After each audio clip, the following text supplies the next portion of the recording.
Good afternoon.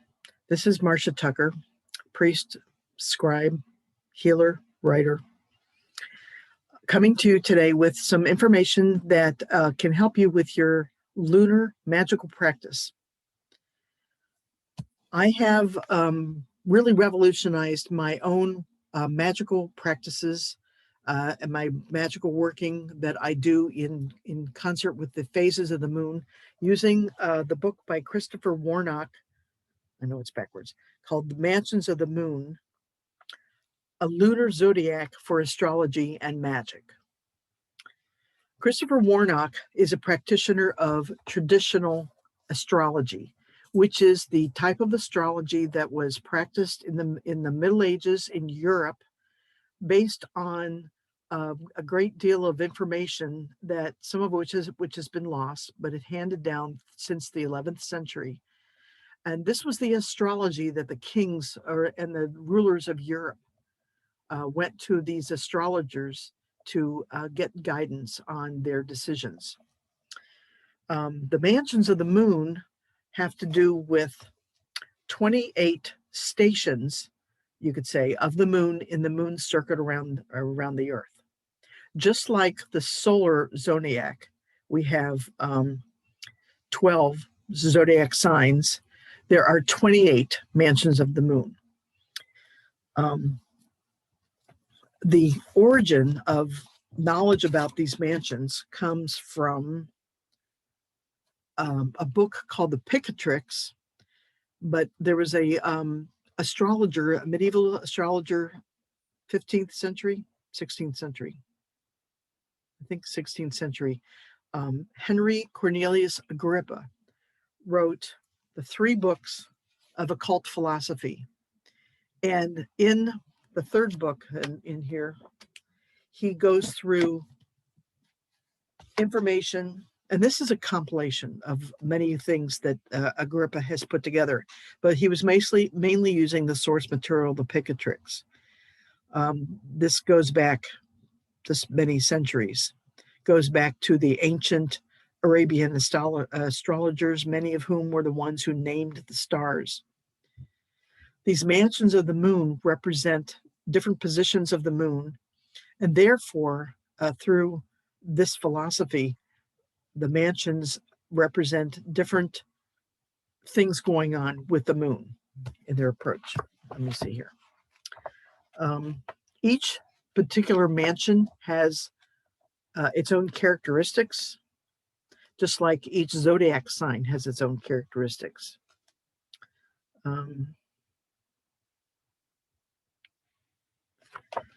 Now, with this book, like I said, this is really a handbook, you could call it, for using the mansions of the moon in your lunar work. In the book, each of these has a drawing that an artist friend of his created. These are magnificently detailed, and each drawing has a picture that goes back to the Picatrix's description of the mansion. It has the name of the mansion, the number.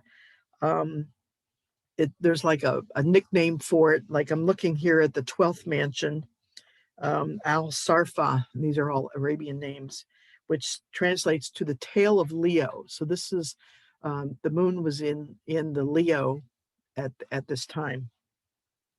And this is a picture of a man confronting a dragon. Really beautiful, detailed picture. And you'll notice that these are all in black and white. And the neat thing about that is that you can scan these and print them off and color them yourself and use that as a talisman. A talisman being a piece of paper that you can draw sigils on, that you can use to put your energy into, in order to, you can either do one of 2 things. You can like put it on your altar for that magical work to continue through the month, or to continue until the next phase, or you could burn it in a cauldron. Here's an example of a talisman that I created that is currently working. This is the first mansion, and this is a man with a sword and a shield, and a spear. So this is the horns of Aries. So you can see that I've used colored pencils to create this. And this is a talisman that is currently working. The first mansion is about new beginnings. So I've got something that I started on a couple dark moons ago. New moon is a time of beginnings. Something that I've gotten started up with that. So also it tells you like where in the zodiac the moon is at this mansion. It gives some keywords. It gives some descriptions. Now the descriptions themselves have come from the Picatrix, and the Picatrix, like I said, is a book that has it's really an anthology of information gathered over the ages. So this is a dragon fighting with a man. So this says that it's part of a cycle of 3 mansions on the theme of union and separation, particularly in love. So the warrior confronting a dragon has to do with conflict and confrontation. It may indicate that there's arguments or strife with others going on, or that you could be hindered in your path or something in your way. A dragon could represent that. So when you have that, if you happen to have this mansion fall on your moon phase, then your theme of your moon rite can relate to that. So suppose it was a full moon and on the 12th mansion, I would write a full moon ritual that dealt with the idea of finding obstacles in your path and doing away with them. So I would use that. And then this talisman, you could put, I like to make a sigil of my initials to stand for myself. I have other sigils, some of which are runes that I would write on the back of this. And with any talisman, you're putting your energy into that.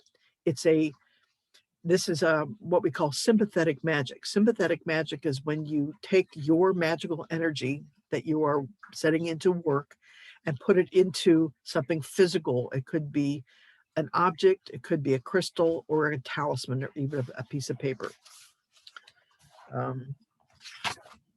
So that's basically the idea behind using the mansions of the moon. Now, how do you find out what mansion you're in?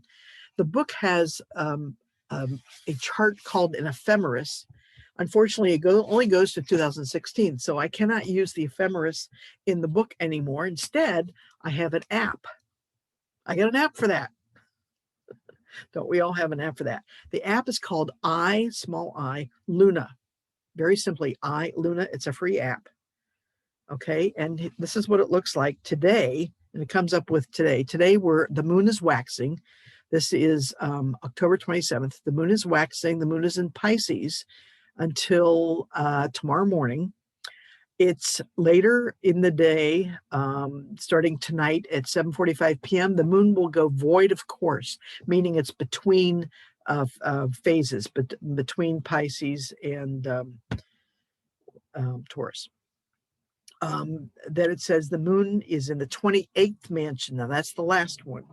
The moon is in Baton al-Hut until tomorrow morning at 3:44 a.m. 28th mansion. So this is what the display looks like. I don't know if you can read that, but anyway, oops, you don't need that. Okay, that was one of my notifications. So that's what the display looks like. It also has just the day, okay, and then it has the whole month. And the month is very much like an ephemeris. You can see on there, I think, different zodiac signs. It's good to memorize the zodiac signs. It's very useful. But it shows you when the moon moves in and out of each zodiac sign through the course of the month.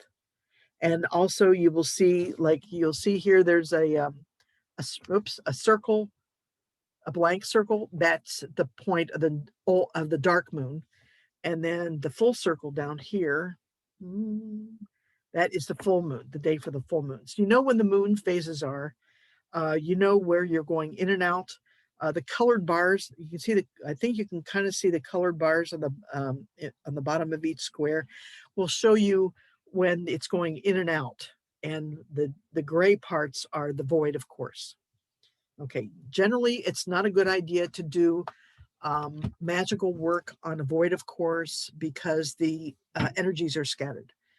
You can do dark moon work on that time because the dark moon is reflective, or the moon is reflective, but at the dark moon, there's no reflection. So at the dark moon, you go within and you do internal shadow work at that time. You can do that in a void, of course. Okay. But it is sometimes useful to know the mansion that you're working with at that time. So that's my little introduction to the mansions of the moon. I hope that you find this useful. I know that Warnock's book is still available. I use this so much; it's getting thread worn. This has just been my handy book. And happy magical practice. Take care. Bye.